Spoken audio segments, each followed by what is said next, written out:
President Trump has ordered the Pentagon to scale back its joint military exercises with South Korea after he said the country declined to join in the U.S.'s efforts to denuclearize Iran. In a social media post Sunday, the president also said the exercises are expensive and send a hostile message to North Korea, whose president, as Nancy was just laying out, Trump says he has a good relationship with. And he talked about this at the White House today. Kim Jong-un has always treated me with great respect, and we met on numerous occasions, actually, two primary occasions, spoken and spent time. I understand him. He understands me. Let's bring in CBS News Pentagon reporter Eleanor Watson. So, Ellie, North Korea is actually a nuclear power. How is the Pentagon responding to this call to scale back joint exercises with South Korea?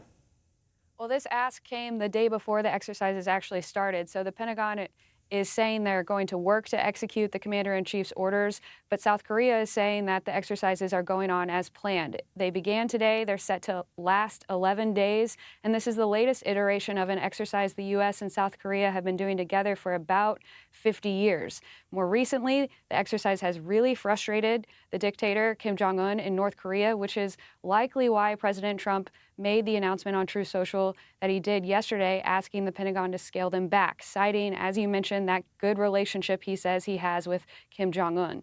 This is not the first time he has pushed to cancel these exercises. During his first term, he also made a similar push, and back then criticized South Korea for doing what he calls ripping off the U.S. for not paying more for the 28,000 U.S. service members based there. Since then, South Korea has paid more for those U.S. service members, but that didn't stop President Trump from reiterating that complaint today, injecting some uncertainty into these relationships in the Pacific at the same time hardware is moving out. As we've reported, the USS George Washington is headed to the Middle East to replace the Lincoln, leaving the U.S. without a carrier in the Pacific.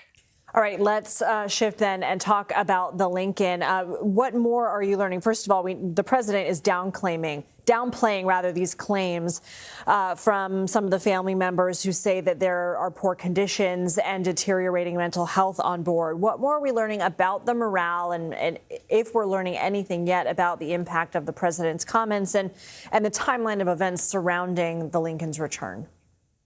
Yeah, while President Trump downplays the concerns, Admiral Brad Cooper did visit the Lincoln. He's the head of U.S. forces in the Middle East. He did pay a visit to the Lincoln over the weekend, where he acknowledged that the issues of food supply, of mail not getting there, were long resolved. So that's the Admiral acknowledging that there were some issues, but they've been resolved. He also said of the mental health concerns that of all of the 11 carriers, the USS Lincoln has the lowest number of mental health cases. But that statement struck me because it's like, how bad is it then on the other carriers? That's not exactly saying there's no problem. That's exactly right, and there should be a baseline for how many cases there are if they're going to issue a statement like that. But what we've heard from Admiral Cooper and from sailors, former officials on those deployments, is that every deployment is really hard, and that's what they're stressing, and there are certain times when there are mental health cases. The USS George Washington is on the way. It already passed through the Strait of Malacca, so it could be arriving in the Middle East in the next few days. But then, Lindsay, as we've talked about, the USS Lincoln could take 2 to 3 weeks to get back to San Diego. Eleanor Watson, thank you.